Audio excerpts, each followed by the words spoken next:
Ang ating kwento ay magsisimula sa isang himpapawid na may makikitang mga nagliliparang galit na mga dragon. At dito natin makikita sa ibabang lupa na sila pala ay nasa isang digmaan.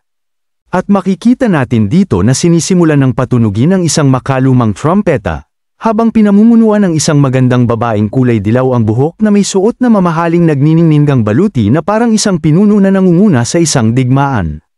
Ang magandang babae na ito pala na namumuno sa isang digmaan ay nagngangalang Dark. Habang sa kabilang banda naman sa ibaba ay makikita natin na may mga sandatahang puwersa na handang sumalakay.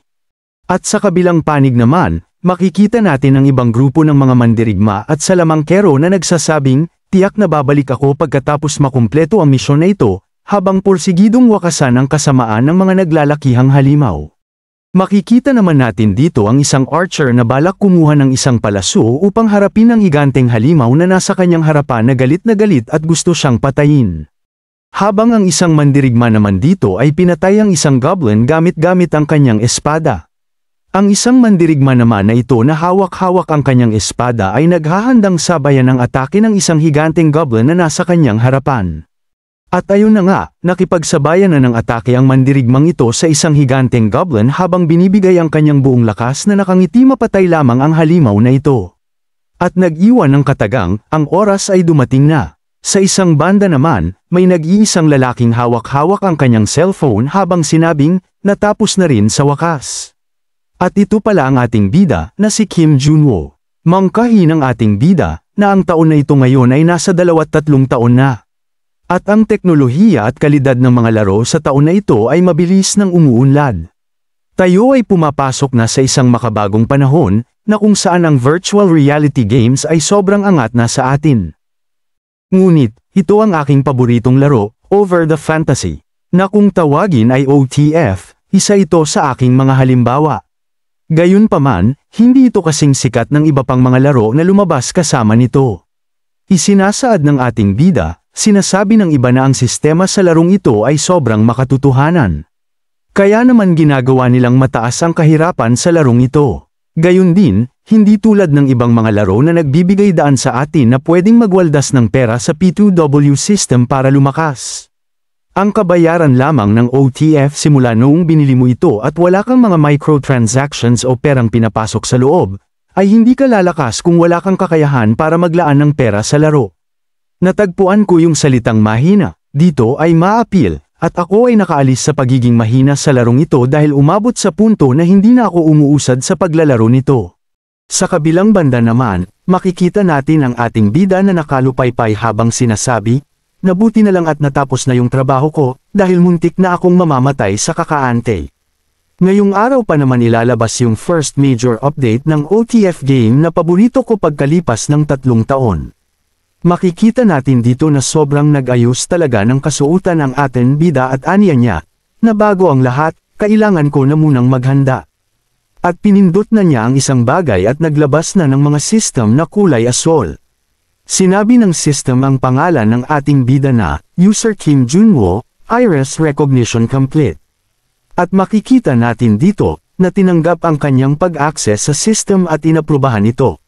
Nakapasok na ang ating bida at binabati ang lahat ng mga manlalaro sa larong ito habang pinapapili sila ng karakter na gusto nilang gamitin. Mungkahi ng ating bida, na habang ikaw ay tinuturing na walang buhay sa larong OTF, na merong 3 max level na karakter, meron na akong 7 malalakas na karakter sa larong ito. Kaya naisip ng ating bida na, pipili ako ng ibang karakter. At makikita natin dito ang isang gwapong lalaki na nakapikit at mukhang ito ang pipiliin ng ating bida. Makikita natin dito, na si Dayo ay isang level 10 hero at walang class. At pinili na nga ni Junwoo si Dayo sa paghawak pa lang niya dito. Sinabi sa isip ng ating bida, na ang karakter na ito ay ginagamit lamang para sa pag-iimbak ng mga kagamitan. Upang ilagay siya sa tahasan o para hindi mapansin, ginawa ko siya para naman may mapaglagyan ako ng mga gamit ko, ikaw ni Junwoo. Pagkalipas ng ilang minuto, makikita nating unti-unting dumidilat si Junwoo sa katawan ng napili niyang karakter na si Dayo. Nagmungkahi si Junwoo na mahusay ito, sapagkat may bago na namang class ng karakter ang nadagdag ngayon. Kaya naman, maaari na muna akong mangalap ng mga bagay na nagpapahusay at nagpapalakas sa kin habang nag-aayos ako ng mga gamit ko.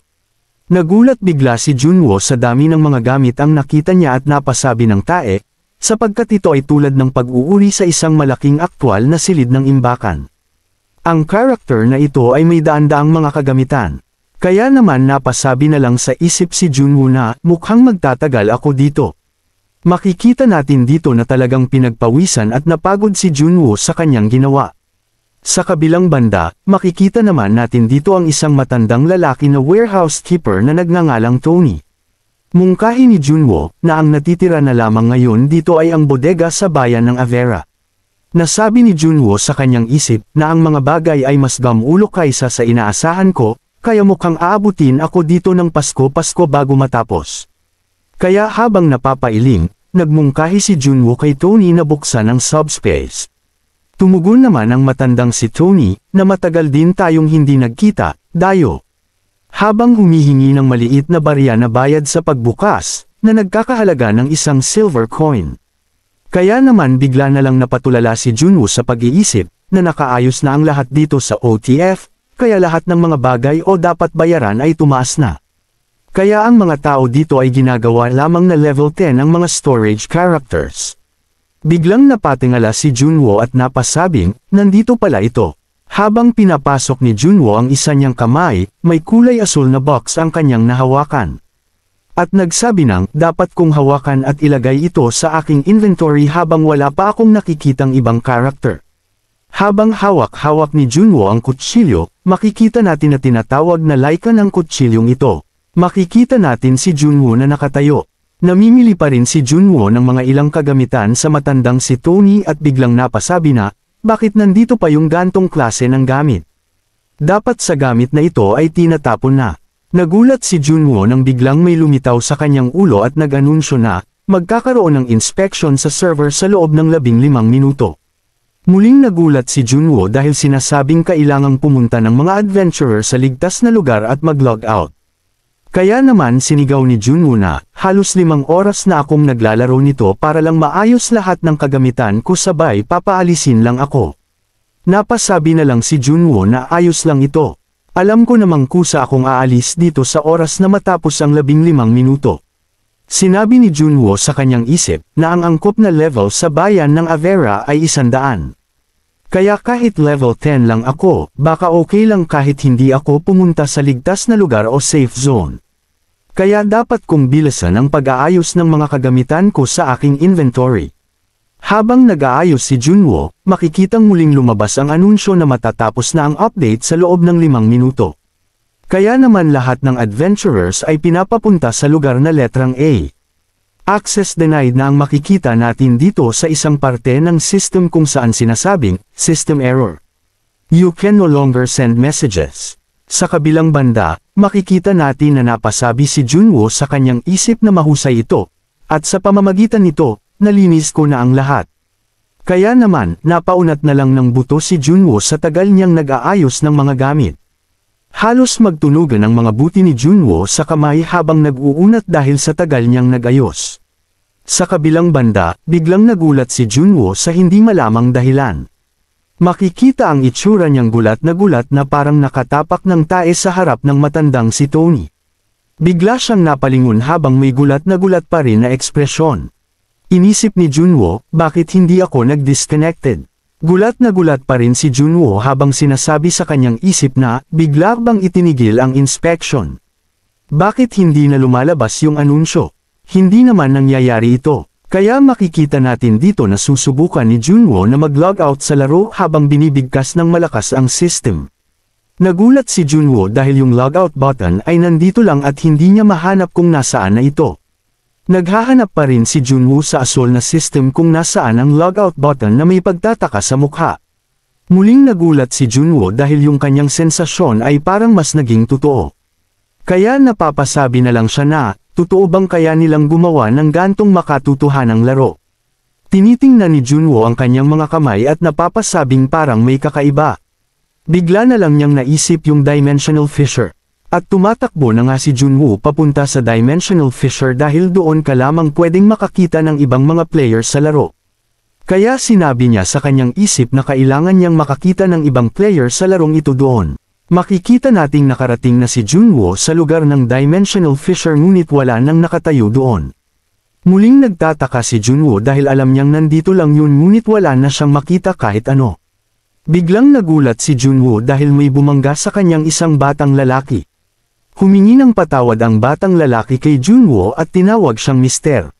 Nagsaad yung batang lalaki na, bakit nandyan ka pa rin mister at nakatayo? Habang si Junwoo ay gulat na gulat pa rin at hindi makapaniwala. Pinakiramdaman ni Junwoo ang kanyang kamay at sinabing parang totoo talaga itong nararamdaman ko. Laro pa ba talaga ito? Pasigaw na sinabi ni Junwoo sa kanyang isip. Kaya muling nagsabi si Junwoo sa kanyang isip na baka system error lang ito dulot ng pag-update. Napasabi na lang si Junwoo na ay demanda niya yung gumawa ng larong ito sa oras na makalabas siya. Makalipas ang 3 araw, tinanggap na ni Junwoo na ang larong ito ay ang totoong realidad.